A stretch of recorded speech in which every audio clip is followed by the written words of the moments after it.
नमस्कार मित्रों, आपका मेरे एस्ट्रो मैजिक चैनल में स्वागत है।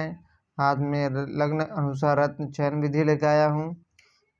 इसमें हम जानेंगे कर्क लगन से कौन से ग्रह योग कारक हैं, कौन से मारक हैं, कौन से शुभ रत्न हैं और कौन से अशुभ रत्न नहीं हैं, और जो रत्न हम नहीं पहन सकते हैं उसके लिए मंत्र एवं कवच की विधि लाया हूँ। तो चलिए जानते हैं कर्क लगन से।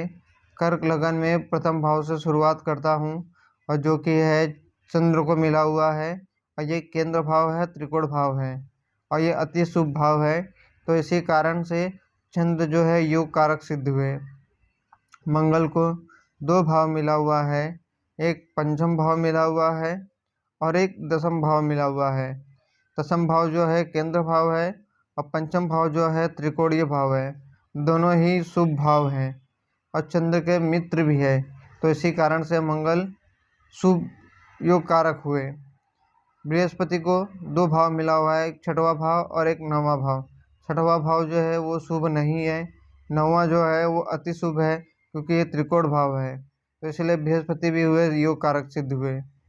अब चलिए जानते हैं मारक। मारक ग्रह में तीन ग्रह है, शनि, सूर्य और बुध। शनि को दो भाव मिला हुआ है, एक मारक भाव यानी कि सातवां भाव और एक आठवां जो कि त्रिक भाव है। दोनों ही भाव अच्छे नहीं है। सातवां जो है केंद्र भाव है, लेकिन इस साथ साथ में मारक भी है, तो इसलिए यहाँ पे शनि जो है मारक दृष्टि में आ गए, मारक ग्रह में आ गए। सूर्य को जो है दूसरा भाव दिया गया है, और जो कि ये सम भाव है, न ज़्यादा की शुभ प्रभाव देता है न ज़्यादा की अशुभ प्रभाव, तो इसलिए और ये मारक भाव भी है, तो इसी कारण से सूर्य जो है मारक ग्रह में आ गए। बुध को दो भाव मिला हुआ है, एक तीसरा भाव और एक 12वां भाव, और दोनों ही भाव खराब हैं, क्योंकि तीसरा भाव जो है वो अशुभ भाव है और 12वां जो है वो त्रिक भाव है, और दोनों ही भाव अच्छे नहीं हैं, और ये चंद्र का शत्रु भी है, तो इसी कारण से बुध हुए मारक। अब चलिए जानते हैं शुभ रत्न।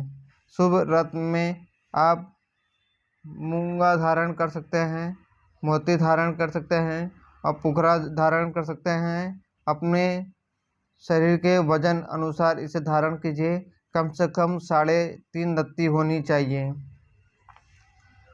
मूंगा आप धारण करेंगे मंगलवार को शुक्ल पक्ष, प्रथम शुक्ल पक्ष में।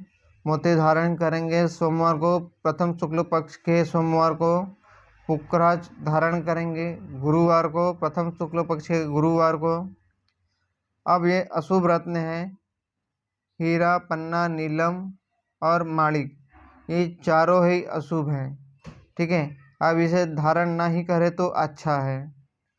अब आप रत्न धारण तो नहीं कर सकते हैं क्योंकि ये कमज़ोर हैं, तो इसके लिए आप शनि का जाप कर सकते हैं, ओम शं शनिश्चराय नमः।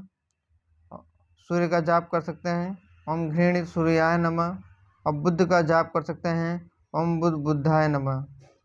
शनि का जाप जो है वो 18,500 है, सूर्य का जाप जो है वो 7,000 है, और बुध का जो जाप है वो 4,000 है।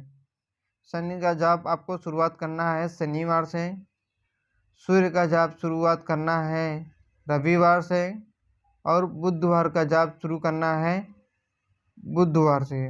बुध का जाप शुरुआत करना है बुधवार से। तो ये आप रोज़ 3-3 माला कर सकते हैं। तो आज के लिए दोस्तों इतना ही। कृपया करके मेरे चैनल को लाइक और सब्सक्राइब जरूर कीजिए।